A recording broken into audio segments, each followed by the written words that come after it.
ټول نه مخکې انسان الله ته نږدې کېږي د ما محترمو هغه په څه کې هغه په حالت د نوجوانۍ کې چې د تقوا اختیار کړي هر قسم تقوا ته به ځان داسې جوړ کې گویا لکه انسان چې یو غلام غوندې د غلامۍ زندگی تیری په معاشره کې داسې سر به دې ښکته کړي تکبر واله زمانه نه نوجوانې زور هم دې درکې مال هم دې د سره اولاد دې مې ستا سټیټس هم دې په دنیا کې بیا به هم ځان داسې فقیر حسابې گویا چې ته په دنیا کې غلامۍ واله زمانه تیرې د ما محترمو نو اله به الله میلاویږي الله دونه په اسانه نه میلاوي ته چې الکه تاسو ته خبره کوم یو غټ لوی کس سره تعلق جوړې لوی کس د هغه د تعلق د جوړولو دپاره ته هر قسم منډه وې که نه تا نه تپوس کوم د الله د تعلق دپاره دې څه منډه والې د ما محترمو د الله سره د رابطې دپاره د الله سره د کنټیکټ دپاره تا څه کړي دي زما محترمو تا څه کړي دي دا سوچ په ګریوان کې وکړه زما محترمو که ته وګورې په کور کې ستا سلوک ښه نه دی په معاشره کې ته ردې بدې وې کنځل کې د مسلمان سره ستا سلوک ښه نه دی دوکه ورکې په دوکو کې زمو ستا زمانه تېره شوه مسلمان له په دوکو کې گویا زه دا سوچ کوم چې مسلمان ته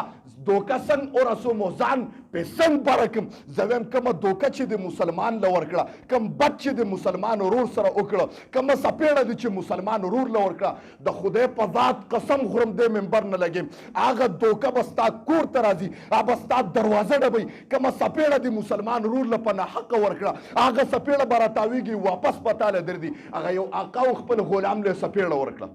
چې سپېړه ورکړه ډېر مضبوطي و هغه ډېر غوسه شو په آقا خو یې وس نه رسېد کور ته راغی ښځې نه یې تتوڼه ویسته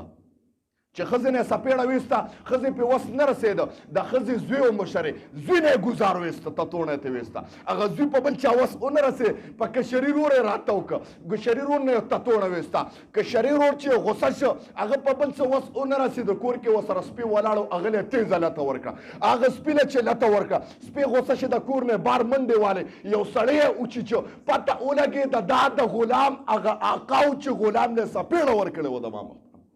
هغه سپېړه راتو شو واپس لاړ ما وی دوکه دې ورکړه مسلمان له هغه دوکه به راځي او ستا د کور دروازه به ډبوي تا خو دا تصور وکړه جي چې مونږ خو په عرف کې دا خبره ده جي او مې و جي